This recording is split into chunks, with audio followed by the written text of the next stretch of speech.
নিজের মা বলতেছেন, আমি ছেলেকে দুধ পান করিয়েছি এই জন্য যেন সে আল্লাহর রাস্তায় শাহাদাত বরণ করে। আর আজকে আমাদের অভিভাবকরা এত কঠিন পর্যায়ে পৌঁছে গেছে, তার সন্তানরা উন্মাদ হয়ে গেছে। কই কই যাচ্ছে, কি খাচ্ছে, কি পড়ছে, কোন অবস্থায় চলছে, কোনো খোঁজখবর নাই।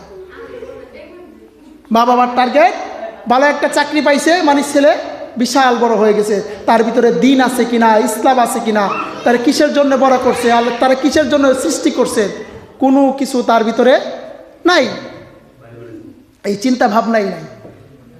আল্লাহর রাসূলের সাহাবীরা নিজেদের সন্তানদেরকে বড় করতেন এই জন্যে যে বড় হইলে আল্লাহর দিনের জন্য অস্ত্র ধারণ করবে, আল্লাহর দিনের জন্য, আল্লাহর দিন কায়েমের জন্য হাতে অস্ত্র তুলে নেবে, আল্লাহর দিনের জন্য নিজের জীবনটা উৎসর্গ করে দেবে। বলেন সুবহান। আর আজ আমাদের ভিতরে সেই শহীদের কোনো তামান্নাই নাই, কোনো ইচ্ছাই নাই। একজন একটা কথা বলছে, রাসূলুল্লাহর শানের বিপক্ষে কথা বলছে বা অন্য অন্য দিনের বিপক্ষে কথা বলছে, আমরা চুপ, এই বেজালে যায় দরকার নেই। কত সুন্দর কথা। আমি মাঝে মধ্যে মনে মনে ভাবি যে মাত্র 16 বছরের বালক হযরত হাবিব বিন যায়েদ রাদিয়াল্লাহু তাআলা আনহুকে এই রাসূলুল্লাহর কথা বলার কারণে তাকে টুকরা টুকরা করে কেটে পিস পিস করে ফেলেছিল, আর আমাদেরকে মানুষ বাটি বইরা বইরা খাবার পাঠায়। তাহলে বোঝা যাইতেছে এখনও হক কথাগুলো সঠিকভাবে আমরা মানুষের কাছে পৌঁছাইতে পারি না।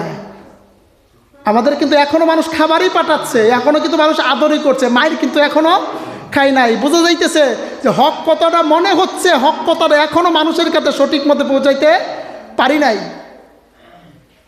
যখনই দেখবেন যে আপনার বিপক্ষে শত্রু লেগে গেছে, তখন মনে মনে ভাববেন যে নিশ্চয়ই বড় ধরনের কোনো কাজ আমি করছি বিদায় আমার পিছনে লোক লাগছে।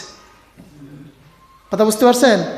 স্বাভাবিক কোনো মানুষের পিছনে কিন্তু মানুষ সমালোচনা করে না। দেখবেন একটা মানুষ যখন ভালো কিছু করে তখন দেখবেন পিছনে শত্রু লেগে গেছে। আসুন আমরা যেন পিছপা না হই, আমরা আমাদের সন্তানদেরকে গড়ে তুলি, তাদেরকে শিক্ষা দেই, আসো আল্লাহর দিনের জন্য আমরা কাজ করি। মা বাপ নিজেই নামাজ পড়ে না, রোজা রাখে না, হজ করে না, উন্মাদ হয়ে চলে।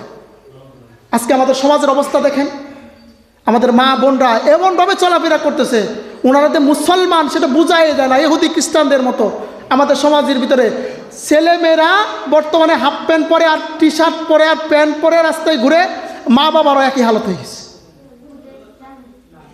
আমাদের সমাজে মহিলারা, আমি স্বাভাবিকভাবে আমার কথা বলি, আমার বয়স যখন 6 থেকে 7 বছর বয়স, তখন এতটুক যখন মক্তবে পড়তাম, তখন দেখতাম টুপি পরে জুব্বা পরে যখন রাস্তাতে বের হইতাম, কয় বছর, 7 বছর, তখন তো আমার উপরে পর্দা ফরজ হয়েছে, হয় না? তখনকাই যখন টুপি আর জুব্বা পরে যখন রাস্তাতে বের হইতাম, কোনো মহিলা, বুড়া মহিলা আমাদের দেখলে রাস্তাতে সাইডে কাপড় মাথা দিয়ে সাইডে দাঁড়ায় থাকতো, মানে লজ্জায় যে হুজুর আসতেছে। বয়স কিন্তু 7 বছর। আর এখন বর্তমানে এমন একটা পরিস্থিতি হয়েছে, হুজুর তো পরের কথা, ওই তো গণার সময় নাই, সময় নাই। রাস্তা থেকে গরু যাইতেছে না ছাগল যাইতেছে খেয়ালই নাই, উনি উনার মতো চলতেছে। আরে মা, আমাদের কাজ পারিবারিক কাজ করতে হবে। পারিবারিক কাজ কি কাপড় দিয়া ঢাইকা শরীর ঢাইকা কাজ করা যায় না? যদিও পর্দা করা অবশ্যই ফরজ, অবশ্যই আদায় করতে হবে। সামাজিক কারণে কোনো সময় পুরা পর্দাটা অনেকে করতে পারে না। পুরা পর্দাটা নাও যদি করতে পারেন, অন্তত পক্ষে শরীরটাকে তো ঢাইকা রাখবেন। রাস্তার ভিতরে কাজ করতেছেন, আপনার দরকার রাস্তার ভিতরে কাজ করা, করতেছেন, কিন্তু অন্তত পক্ষে শরীরটাকে ঢাইকা তো কাজটা করবেন। রাস্তার ভিতরে এমনভাবে কাজ করে মনে হচ্ছে কাজের বুয়া ইহুদি খ্রিস্টানের কোনো মাইয়া আইসা রাস্তায় কাজ করতেছে, উনি যে মুসলমান ওই পরিচয় ভুলে গেছে।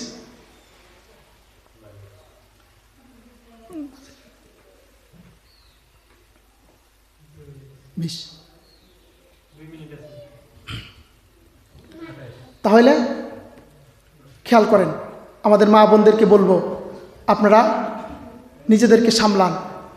আপনারা যদি নিজেদেরকে না সামলান, আপনাদের সন্তানটা ঠিক সেরকমই হবে। আল্লাহ রাব্বুল আলামিন যেন আমাদেরকে এই উন্মাদনা থেকে নিজেদেরকে হেফাজত করে দিনের জন্য যেন আমাদেরকে কবুল করে, বলেন আমিন।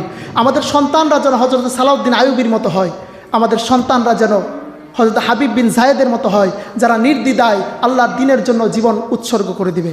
আল্লাহ রাব্বুল আলামিন আমাদেরকে সকলকে দিনের মুজাহিদ হিসাবে শাহাদাত বরণ করা তৌফিক দান করো। সকলে বলেন আমিন। ওয়া আখিরু দাওয়ানা আলহামদুলিল্লাহি রাব্বিল আলামিন।